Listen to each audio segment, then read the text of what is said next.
must be what it feels like for people in Seattle when the Blue Angels fly overhead. Hello, David. Feels like home, Ben. How are you doing? Good, how are you? Good. David Bell joins us, who has earned Seattle's Magazine 5-star Best in Client Satisfaction Award. Every year it's been offered and has been one of the pioneers of buyer agency in Washington State. You're a Seattle guy. Born and raised. And so, you were talking about Seafair being different years ago. It was more people were interested. Well, I don't know. From a sheer number standpoint, it probably weren't more, but from a percentage standpoint, definitely. Because Seafair was the only thing we really had back then. This was back in the 50s and 60s, and when you had the Hawaii Kai and the Miss Bardall and the Slow-Mo 4, the Slow-Mo 5. I actually got a ride on the Slow-Mo 4. That was really thrilling. I was about this big, and it was just like, oh, my goodness. I sat on the driver's lap, and we went out, and we probably went 50 miles an hour, and it probably seemed like we were going 300. Oh, I bet. Yeah, it was really fun. I bet. It was really fun. Then I grew up, and my dad always owned boats and stuff, so then I wanted to own a boat, so I owned a boat.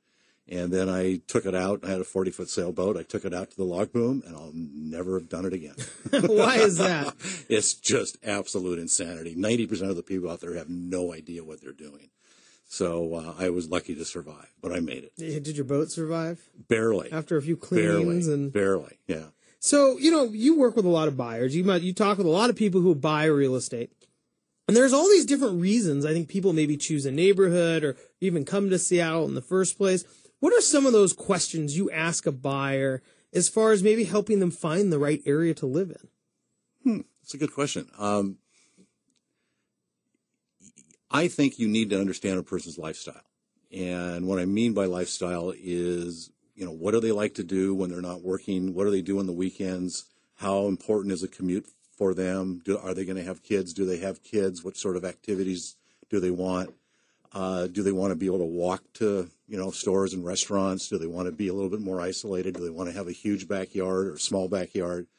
And when you put all that stuff together, you come up with neighborhoods that really fit their style. So then you take them out and you show them those neighborhoods, and 99% of the time they go, yeah, I want to live there. And so, if people want to just see Seafair, you got kind of two choices, right? Well, you have Leschi or Mount Baker.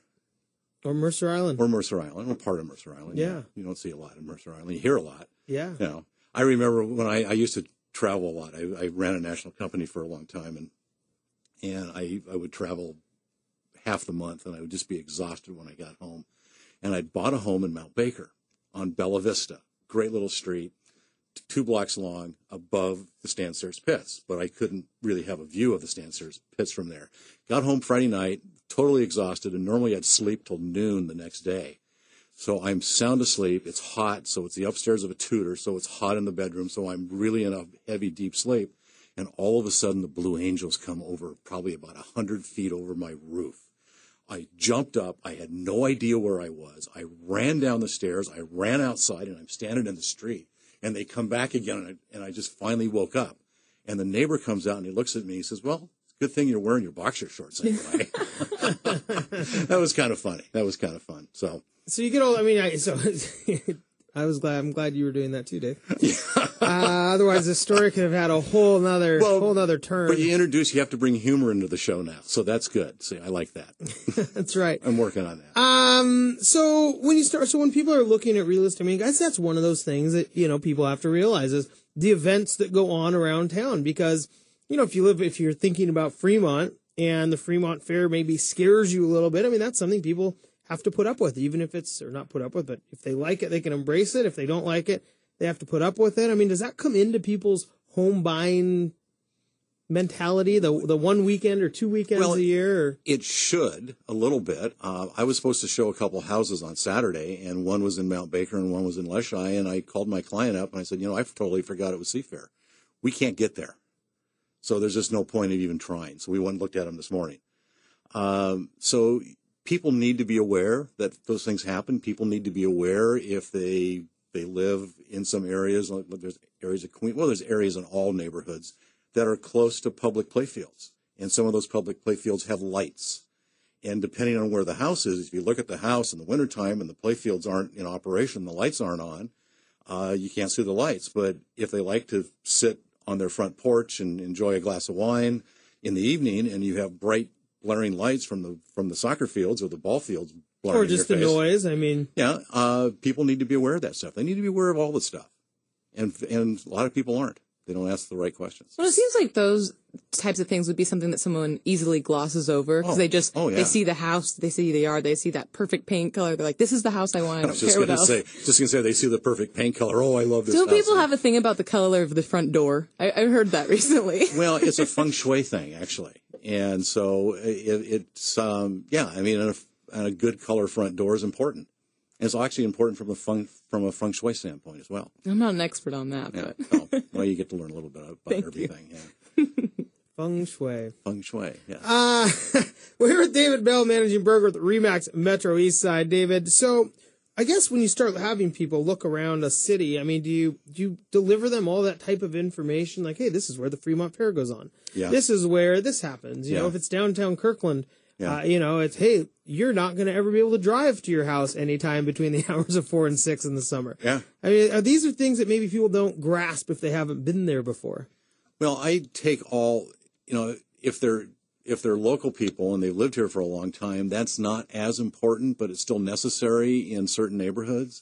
But people from out of town, it's really interesting. And we've talked about this many times. They go on and they bing Seattle and they come up with Seattle neighborhoods and they read all the stuff about Seattle neighborhoods. And what they don't understand is that's somebody's opinion of Seattle neighborhoods. And this is like my opinion of their opinion. But, so they read about it and they come to town. Oh, I absolutely do not want to live in Wallingford. Oh, I just wouldn't want to live in Wallingford. Or I wouldn't want to live in Magnolia. Magnolia is just too isolated. It's way out in the suburbs. So you listen to them and you take notes, and then I like to drive my people around that are from out of town. And we'll take we won't take an entire day. We'll take 3 or 4 hours, and we won't get out of the car, and we'll just drive from neighborhood to neighborhood to neighborhood, and then show them the proximity to downtown, to the airport, to 520 or wherever they're going to work, wherever their commute's going to be. And they go, oh my goodness, I like Magnolia. That would be a really great neighborhood to live in. Or I really like Wallingford. That's exactly what I'm looking for. But they come to town with a totally different idea because they read something on the internet. So it sounds like, again, and we talk about this a lot on the show. It's not necessarily the information that they can't find. It's what information really pertains to them. And what information is, exactly. And what information is accurate. Exactly. And again, the opinions of one person could be totally different. And, I think you look at, I think of the Fremont Fair as kind of the most wild one-day adventure in Seattle. So you could imagine that there'd be some people who embrace it and some people who would have to leave town for the weekend. Yeah, absolutely. But that's not a reason not to live in Fremont. So unless you really don't like parades. Naked parades. I was going to say, I don't think the parade is why people are bicycling naked in your backyard is not what you're looking for in a house. You don't want to scar your small children, maybe, somewhere else. No, there's other ways to scar your children than that, yes. Perfect.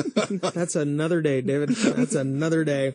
David, thank you so much for joining us. It always is good to see you and, talking about those things that people do need to think about, Seafair is one of them. These events that go on in Seattle, whether they are attracting to people or detracting to people in certain neighborhoods and certain parts of the city. Yeah. Seafair is fun, though. I mean, that's really part of Seattle. If you don't like Seafair, then you're in the wrong city. Yeah. That's right. We're out of here. Thanks so much for joining us again, David Bell with Remax. When we come back, you maybe know his restaurants as one of the finest in the city. It's becoming known as one of the finest in the world. Mark Canlis is going to join us, managing owner of Canlis Restaurant. We'll be right back after this break.